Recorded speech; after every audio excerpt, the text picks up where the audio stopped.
Bonjour à tous, je suis Antoine de JRME. Aujourd'hui je vais vous parler de mes propres ruptures amoureuses dans ma propre vie à moi. Alors je dois vous avouer que j'en ai jamais parlé avant, j'en parlerai jamais après non plus, ce sera une seule fois et c'est tout.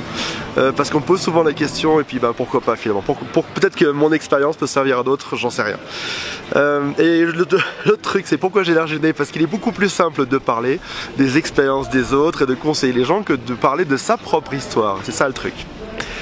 Quand j'avais 20 ans, j'ai rencontré une fille, j'espère qu'elle ne regarde pas cette vidéo au passage d'ailleurs, dont j'étais fou amoureux, fou amoureux, et elle m'a quitté du jour au lendemain. Ça faisait 2 ans qu'on sortait ensemble, et j'ai pensé que j'allais mourir. En fait, je savais pas que derrière il y avait une autre vie qui était possible.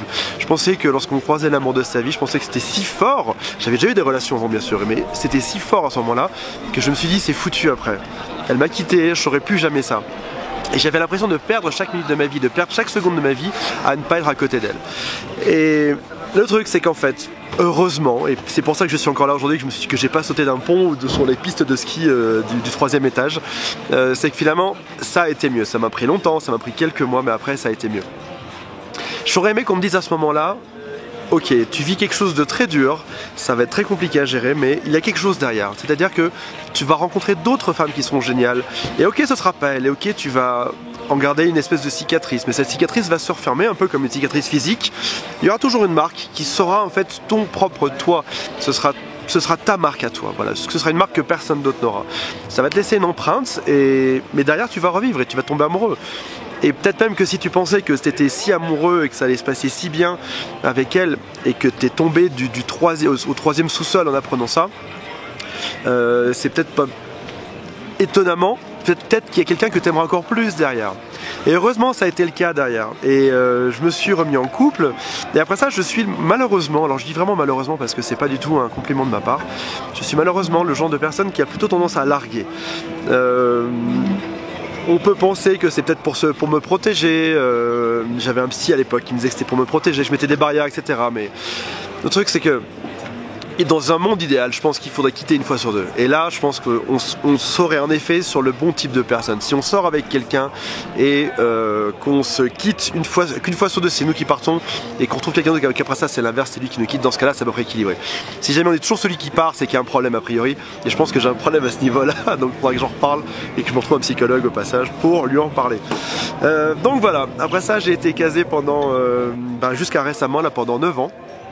J'ai une petite fille qui a 6 ans et c'est moi qui ai pris la décision de partir et je pense que ça a été fait non pas comme quand j'étais jeune dans la précipitation, dans quelque chose qui était compliqué à gérer, c'était quelque chose de mûrement réfléchi et de fait à 2.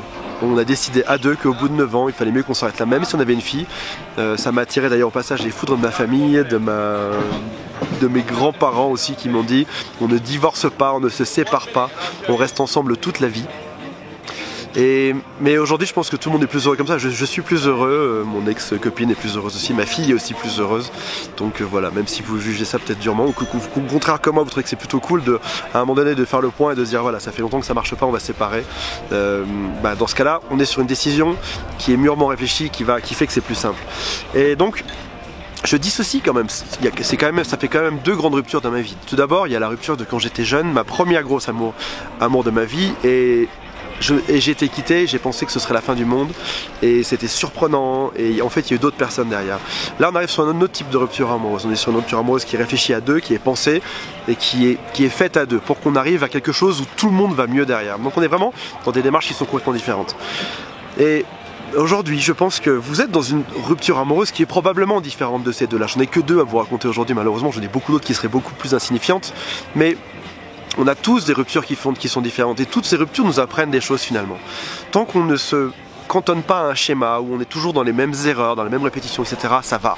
Tant qu'on avance et qu'on a des ruptures pour d'autres raisons, je pense que ça va. Si maintenant on arrive toujours à avoir si jamais par exemple quand vous êtes en couple vous avez toujours le même type de reproche qu'on vous fait, c'est là qu'il faut commencer à se poser des questions, et ça m'arrive des fois au passage, on me fait souvent les mêmes reproches, alors je vous le dirai pas aujourd'hui, je vous le dirai peut-être dans une prochaine vidéo, mais on me fait souvent les mêmes reproches, et c'est là qu'il faut se poser des questions, c'est Quand on n'est que deux l'un en face de l'autre, on ne sait pas qui a tort ou qui a raison. Mais quand on est dans plusieurs couples et qu'on vous fait plusieurs fois le même reproche, c'est qu'a priori le problème vient de vous et de moi en l'occurrence. Donc voilà. J'espère que ça vous a plu, j'espère que voilà, c'était ma vie perso. J'espère que ça vous intéresse un tout petit peu quand même. Mettez un like, partagez en dessous si vous voulez, ça me fera plaisir et je vous parlerai encore une fois de ma vie sur d'autres domaines plus tard. Et je vous dis à très bientôt pour de prochaines vidéos. Salut à tous.